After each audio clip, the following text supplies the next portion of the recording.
You're tuned in to the Educational Evolution, and this is Lifelong Learning. This podcast is for the thinkers, the doers, and everyone who knows the most important lessons aren't always taught in school. I'm your host for the next 15, maybe 18 minutes because this topic I'm really passionate about. My name is Lindsay, affectionately known as Miss Black, and I'm just grateful to be sharing this virtual space with you today because, you could be listening to any podcast, but you decided to click on the education evolution, and I am really, really grateful for that. This particular episode is for the curious minds, it's for the constantly evolving and, well, the lifelong learners among us. The goal is for you to walk away with an aha moment, but also help you realize that the education system influences the way we live, the choices we make, and the society that we are currently trying to build. Because while we may not be sitting in a classroom anymore, the truth is, well, we're always learning, both directly, indirectly, through the structures, processes, and formats that shape our everyday experiences, a lot of which were derived from school and our earlier experiences. Today's topic is something that I think is oh so important. I'm not just saying that because that's how people be introducing their topics. This one, it honestly gets my blood boiling. I cannot tell a lie. We are discussing something I like to call pop psychology terms and how y'all, hopefully not all y'all, keep misusing them because you hear it once on TikTok and you're wrong with whatever you think it means. That stops today. We're looking at my top 5 psychology terms that I hear used wrong in regular conversation. I'm going to give you the actual definition of these terms and explain to you how it's being used so terribly wrong in everyday speech. I want you to pay close attention because you will have homework. You thought homework was done? We're lifelong learners, babes. Remember? Your homework is to correct your usage of the word if you've been using it wrong. And I'll give bonus points to whoever sends this episode to a friend or a family member that you know for sure have been using these words wrong because we need to spread the wealth and spread the knowledge. Starting us off with number 5, your favorite and mine, sarcasm, gaslighting. I'm going to read a definition that I pulled here so that we're on the same page. Gaslighting is a form of emotional abuse and mental manipulation intended to leave you questioning your own reality. It gets its name from the 1944 film Gaslight, in which a husband tries to convince his wife she's lost her mind by dimming the gas lights at night and denying it in the morning, causing the wife to think that she's really lost her mind, like going crazy.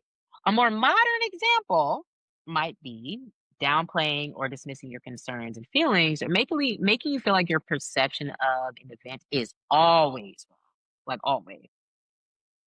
So I want to be clear about how I'm hearing it.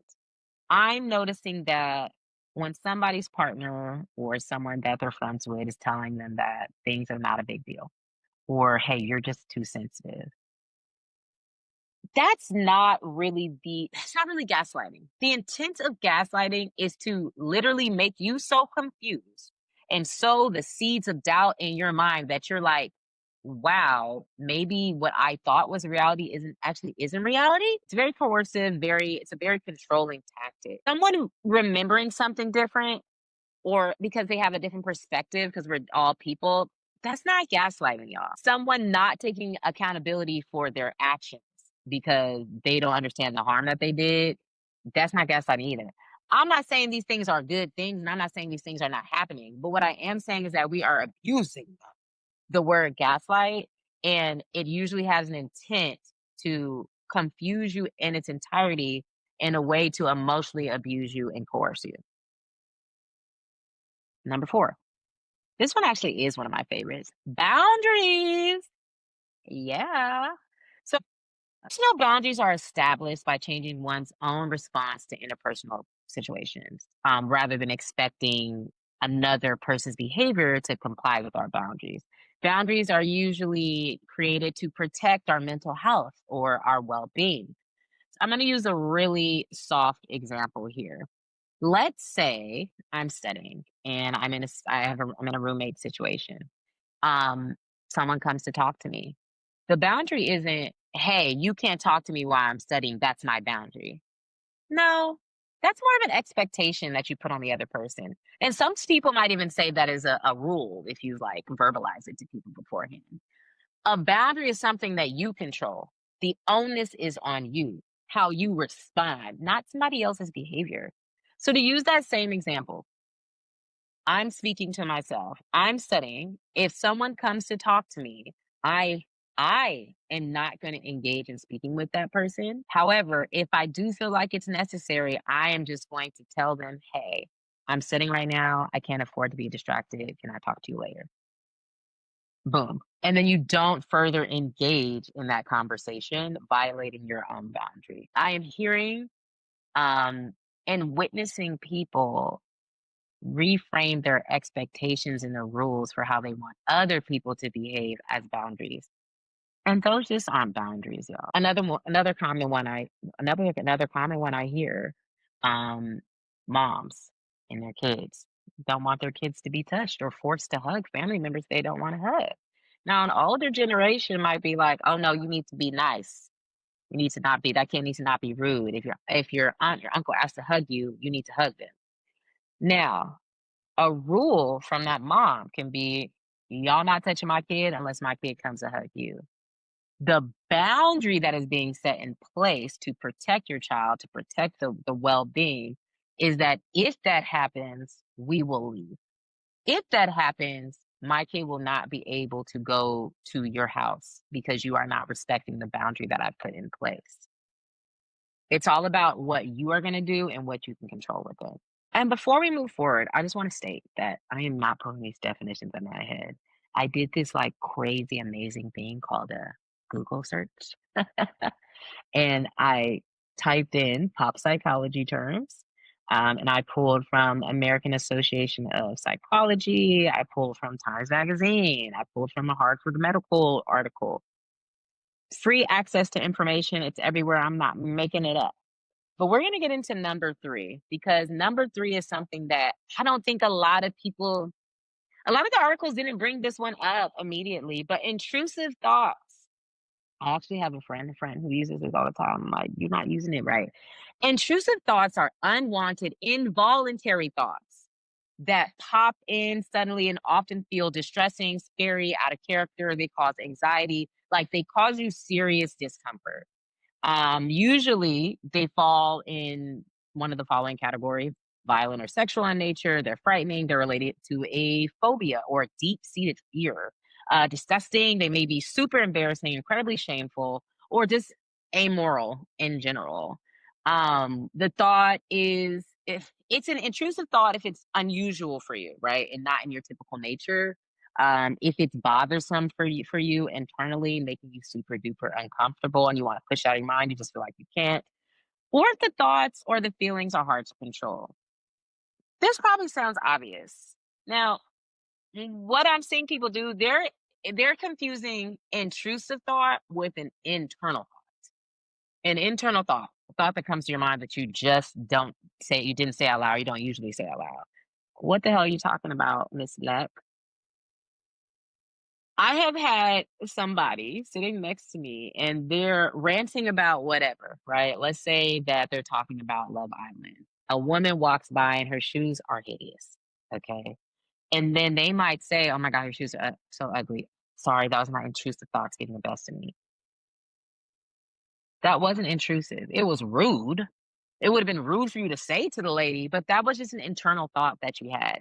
It really didn't bother you. It didn't cause you any shame. There's no emotional distress. Like it's not something that continued to come up. Sometimes we just think rude things. A lot of the time, we just have thoughts that are sometimes negative because we're people. I just feel like we're at a point where people are using psychology terms to try and explain why they have rude or negative or mean thoughts. We don't need to do that. We just have a brain and we just have opinions. And it is okay to have a thought that is mean about somebody. Okay, I just want to say it's okay. It's not okay to say it out loud to people and to intentionally harm someone else. That's what's not okay. But don't use a psychology term to cover up the fact that you just thought that lady's shoe was ugly. Moving on to number two. Oh my God, I'm getting worked up now. Trauma bonding.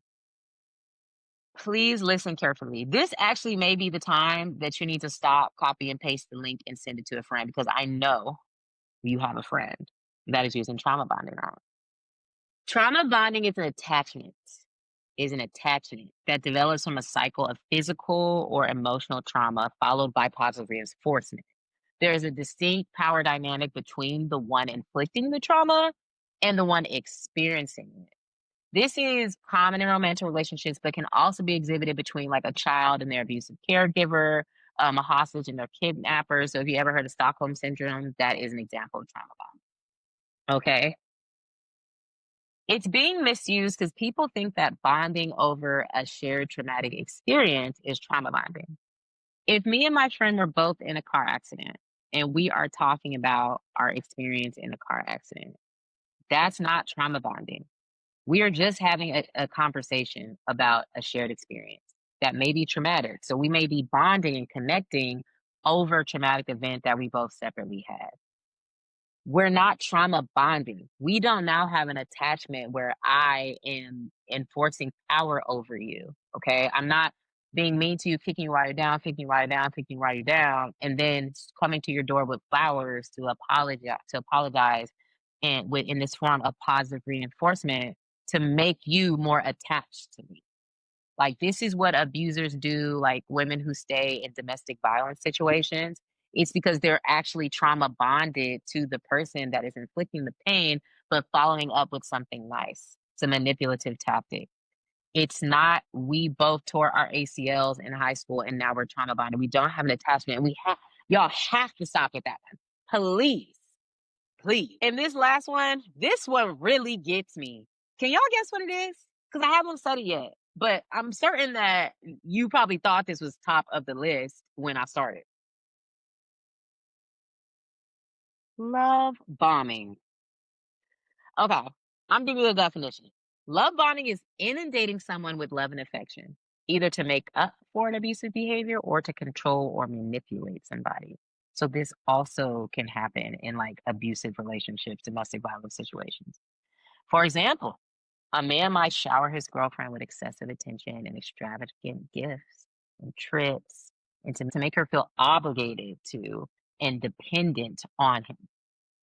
That's different. There is a malicious intent in there, and there is a power dynamic that is also involved to create this abusive scenario. Let me explain this to you. This is really to my ladies that I hear us say this a lot.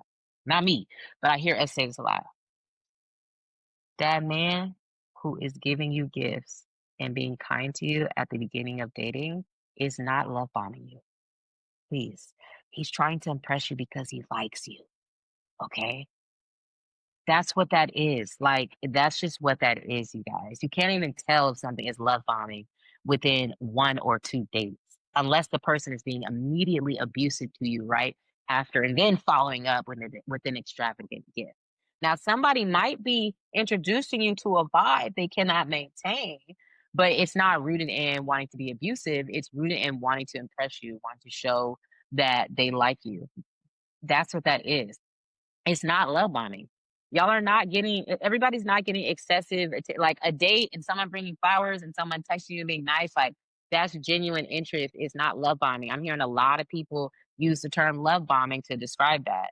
You are not being inundated with love and affection, either to make up for an abusive behavior or to control or manipulate. We have to make sure we are using these side terms correctly. Why is this important? Well, before I get into why it's important, I forgot about my honorary mentions. Trauma dumping. Telling your friend about your bad day is not trauma dumping. Autism. You are not autistic because you get a little antisocial or you don't like to be in spaces with a lot of people. You're not autistic because of that. ADHD. You don't have ADHD because you got distracted at work. You might just not like your job. Like, a lot of people are self diagnosing. And why is this important? Understanding the true definitions of mental health terms and using them correctly is important to destigmatize mental health. We all say that we want to do that, but we have to make sure we're using terms correctly as we're like fighting that battle. And misusing these terms can undermine the seriousness of mental health conditions and the experiences of those who have them. It can dilute the meaning of the words themselves. And we know that words have power. If I'm taking an example, I'm speaking to one of my ADHD friends. Excuse me. Let me use person first language, although some people don't mind being called an ADHD friend, whatever. My friend who has ADHD was explaining to me that there's some, like, some of the traits are sexy, like talking on a tangent is cute, it's playful. We're talking about so many topics. But that same person with ADHD has severe time blindness and they may double book themselves. Maybe they're supposed to be on a call with a friend, but they also supposed to be at dinner at the same time. And so having to explain once they finally realize when it's too late that they double book themselves through time blindness that's attached to their ADHD, which they don't have full control over, it doesn't translate the same. It's not as cute. It's not as sexy. There's not as much grace because the friend who is receiving the detriment of your time blindness is like, you're being inconsiderate to me. Like, how could you do that? You literally told me that you had this time and then you don't show up. So it's super important that we're not just self-diagnosing ourselves with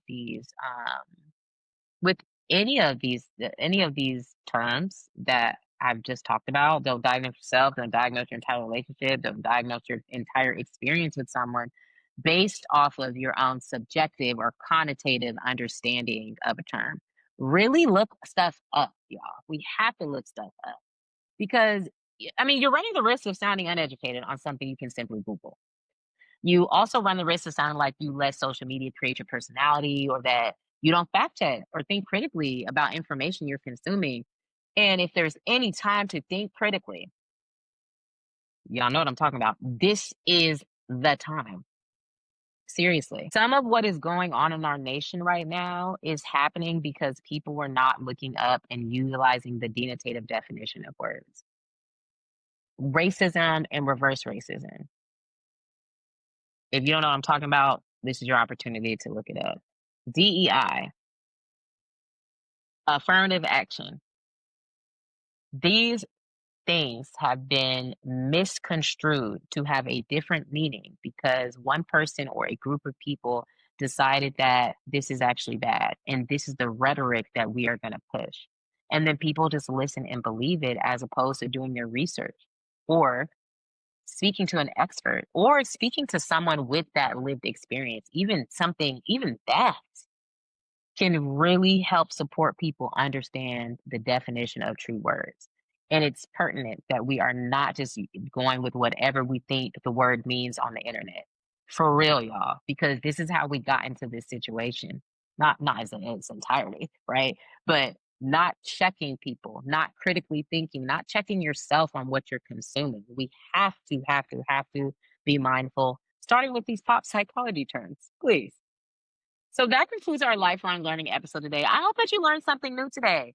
I also hope that you show yourself some grace if any embarrassment, guilt, or shame came up when you realize you've been misusing a term or you've been enabling others to do so. We are all works in progress. Better yet, we're all lifelong learners. You don't need to have everything mastered in this present moment. You really don't. But you do need to be striving for accuracy and to be very intentional with your word because words mean things. And with that, I want you to stay vigilant, stay aware, and stay open. If you haven't done so yet, subscribe to the YouTube channel. Better yet, send this episode to a friend you know that has used one of these words wrong. And until next time, I'll see y'all. Bye.